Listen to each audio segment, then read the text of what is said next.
વારંવાર વીજ લાઇટ જવાથી લોકોને આર્થિક નુકસાન થઈ રહ્યું છે ત્યારે આજ બાબતે પત્ર લખવામાં આવ્યો હતો જેમાં જણાવવામાં આવ્યું હતું કે ભાવનગર શહેરના આધેવાડા જૂના ગામ વિસ્તારના તેઓ રહેવાસી છે। આધેવાડા ગામમાં 3 વર્ષથી ભાવનગર શહેરમાં સમાવિષ્ટ થયું છે। આધેવાડા ગામમાં છેલ્લા કેટલાય વર્ષોથી રહેણાંક તથા ખેતી વિસ્તારમાં વીજળીનો પુરવઠો દિવસમાં વારંવાર જતો રહે છે તેમજ વીજ પુરવઠો પાવર ડીમ ફૂલ થઈ જાય છે તેવું પણ કહી શકાય છે।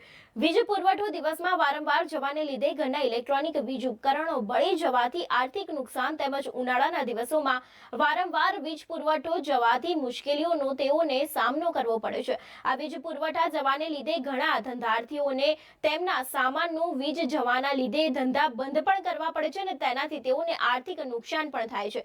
ત્યારે પ્રધાનમંત્રી દ્વારા ગામડાના વિસ્તારમાં 24 કલાક વીજળી માટે જ્યોતિ ગ્રામ યોજના શરૂ કરવામાં આવી હતી। વીજ પુરવઠો જવાના લીધે આધેવાડા વિસ્તારમાં ફરિયાદ નંબર 52 વારંવાર કરવા છતાં પણ કોઈ નિવારણ આવ્યું નથી। જે ફરિયાદ અન્વયે કાયમી નિરાકરણ લાવવા માટે આજ દિન સુધી કોઈ પણ રજૂઆત કરવા છતાં પણ કોઈ પણ કામગીરી કરવામાં આવી નથી। ત્યારે ગ્રામ વિસ્તારમાં પ્રી મોન્સૂન કામગીરી 100 દિવસમાં પૂર્ણ કરવામાં આવતી હતી તેવી પણ આશા રાખી હતી। જો કે વર્ષો જૂના પ્રશ્નોનું નિરાકરણ આવી જશે તેવી પણ તેમના દ્વારા આશા આપવામાં આવી હતી અને કહેવામાં આવતું હતું કે વીજ પુરવઠો આવી જશે, પરંતુ ઘણી વખત લેખિત તથા મૌખિક રજૂઆત કરવા છતાં પણ વીજ પુરવઠો આવ્યો નથી અને લોકોને છેવટે આર્થિક નુકસાન છે તે વેઠવાનો વારો આવ્યો છે। ત્યારે તેઓ દ્વારા ચીમકી ઉચ્ચારવામાં આવી છે કે જો વીજ પુરવઠો નહીં આવે તો ગાંધી ચિંધ્યા માર્ગે ઉપવાસ આંદોલન કરવામાં આવશે, જેની ગંભીરતાથી નોંધ લેશો તેવું પણ તેમના દ્વારા કહેવામાં આવ્યું છે।